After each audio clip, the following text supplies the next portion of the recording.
Hi guys, welcome back to my channel. With Jake being gone, it is literally just a bunch of highs and lows. Last week was a lot of lows. I was really missing him really bad, and I think the fact that I only had, I was realizing, oh my gosh, I'm gonna see him in like 2 weeks. It just made it all the more, made me all the more aware that I'm alone, and it just really made me sad. I just wasn't motivated to do much of anything. On top of that, I was 30 weeks pregnant and I had a toddler, so I kept getting Braxton Hicks contractions. It's been rough. It's been rough. So, but this video is going to be about being 30 weeks pregnant and some of the changes that have happened. I've also spoken to my doula about a couple of my concerns, and I've had a doctor's appointment in the last week, so I'm going to update you guys on those things as well. And we're getting so close, 9 weeks left, because at this point I'm 31 and a day, so I just finished up the 30-week mark, so officially 9 weeks left until I'm due. So that is so exciting. I can't believe it. I can't believe it's gone by so fast. It feels like it's crazy. So as far as symptoms, I'm definitely, the energy that I did have is starting to go down a little bit. So I was like taking Junior here and there and just constantly on the go doing things, activities. We're going to the park, we were going to the beach, we were going to the aquarium. Like, I was just trying to stay busy so that I would not be thinking about how much I miss Jake. But last week, on top of being sad, I felt like, it felt like she or the uterus was pressing against my diaphragm constantly, and I was just felt so like I'm just suffocating. So that really kind of stinks. I've been waking up every single night between 2 and 4, and sometimes I wake up and I can't go back to sleep. I'm just like wide awake. Sometimes it is her moving around that wakes me up, but sometimes, most of the time, I just wake up like clockwork. I know I've mentioned that in pregnancy updates before, so that is still going on. This morning, as a matter of fact, I woke up at 2 a.m. and I was awake for about an hour, and then woke up with Jake Jr. about around 6. So that is still going on. I'm having a lot of sweet cravings still. I still just I just want to get that sweet fix. And I did find a like brownie in a mug recipe that I really liked. And I'll put that in the description because it takes 30 seconds to make it, and it's so good. Oh, so good. And it does not have any like white sugar. It does have brown sugar, but it doesn't have any white sugar, and it's really good, and it gets that chocolate craving. Okay, so I went to the doctor Friday and met with one of the other OBs, and he was not quite as good, or I didn't like him, I should say, as much as I liked that first OB that I talked about. I'm getting a Braxton Hicks right now. But there wasn't any issues. I turned in the finger pricking record that I had taken, and they were like, okay, you clearly don't have gestational diabetes. We don't need to worry about that.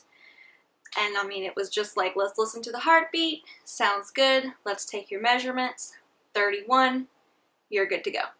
So everything is going fine as far as that. As far as like health-wise, I am now 122. So I've gained 15 pounds this pregnancy.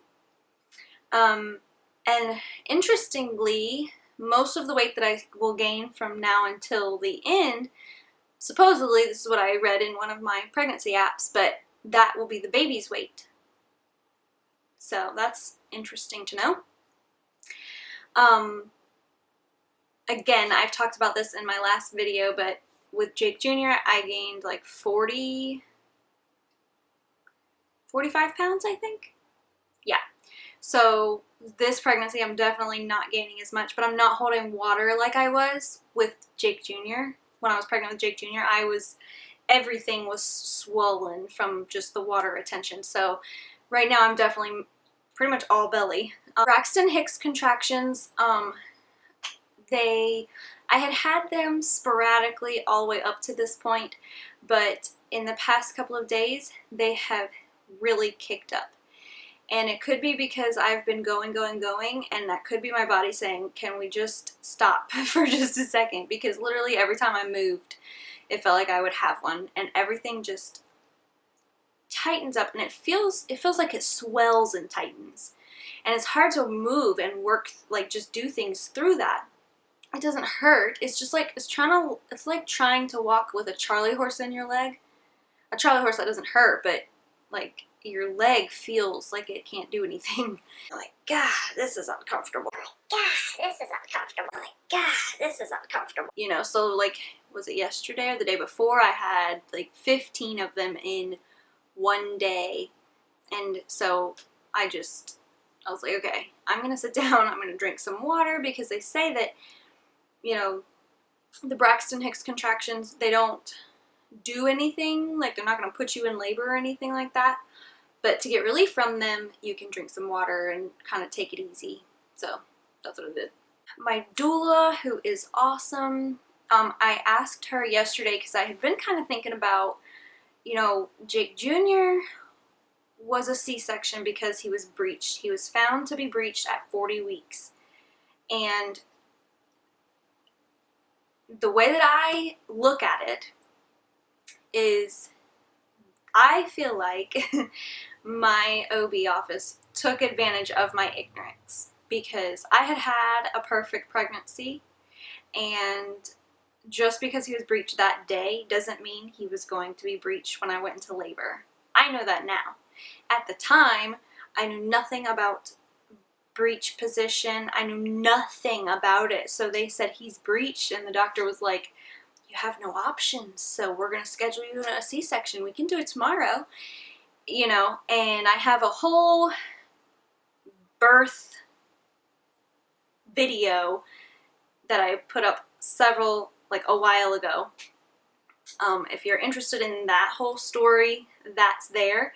But I just don't want to be in that position again. So I asked my doula, what happens if at some point, you know, they look at this baby's position and it's breached, or it's in a bad position. And she was like, honestly, she said, a baby can be in any position, including breech, all the way up until labor and through labor. She was like, my last child turned all throughout my pregnancy and labor and delivery, and didn't turn into the prime position until it was time to push her out. And I was like, oh, wow. I'm like, so this isn't something that I really need to be overly concerned about if they're going to do an ultrasound at 35 weeks to see the position of the baby. And I'm like, so if at 35 weeks she is breech or in a wrong position, you know, an unwanted position, I don't need to be like, oh no. And she just made me feel like it's not doomed. You know, the idea of having a VBAC is not doomed if this baby is breached or in a bad position or whatever. So that made me feel a lot better. I'm feeling good. I'm feeling good. I'm saving birth affirmations to my phone so that when labor starts to happen and starts to get uncomfortable, I can look at those and remember why I'm doing what I'm doing, and that I can get through it, and all of that stuff. I think that the affirmations is a really good idea, and I just hope that I am able to focus on that enough, because I am out of breath a lot more than I was, and I guess that's because the uterus has come up to my diaphragm. It's right now 4.5 inches above the belly button is what my app says. And I can definitely feel it. Like, I just feel like it's constantly, like, I feel like my belly is constantly up in my chest. So it's kind of uncomfortable. But anyways, I have decided to go ahead and make baby girl's name reveal video and post that in the next couple of weeks. So I was thinking about just waiting until she's born, but honestly, because I get so sidetracked and because YouTube is a hobby for me and not like forefront of my priorities, I don't know that I'm gonna have the time or the motivation or who knows what happens. So I'm going to make her name reveal video very, very soon and release that, put that up very, very soon. And I hope you all love her name. I love, love, love her name. It is so different and just, it's great. You're gonna love it. We are doing a baby sprinkle in July. And if you don't know what a sprinkle is, basically it's just a more modest version, simplified version of a shower. So there's not this extravagant party and, you know, big expensive gifts. It's more of, this is what I need. This is what I'm gonna need now. I do need a lot, really, for her. Even though Jake Jr. was just born almost 2 years ago, I need everything, just about. Yeah, so I'm excited about that. I don't know, I'm excited about it. I'm just so excited about everything right now, and I get to see Jake in 9 days, so you can't even imagine how happy I am about that. But anyways, I'm gonna go ahead and show you my belly and we'll do the measurement. I'm interested to see how big around I am now because I feel like I've really blown up in the past 2 weeks or so. So we'll see. But aside from that, if you have any questions, you can leave them in the comments. I'm pretty sure I've covered everything as far as pregnancy update goes. I am getting ready to go ahead and film my birth plan video, and I'll put that up some point this week too. So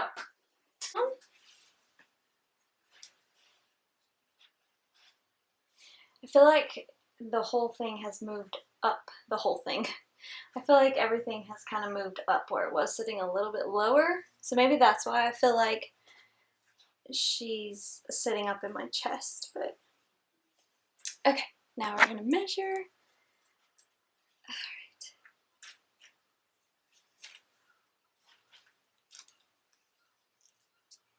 And looks like just a little bit, oops, almost 36 it looks like. Yeah, almost 36. So I can't remember what I started out as. I want to say I started at 30. I feel huge. Thanks for watching, and I'll see you in my next video.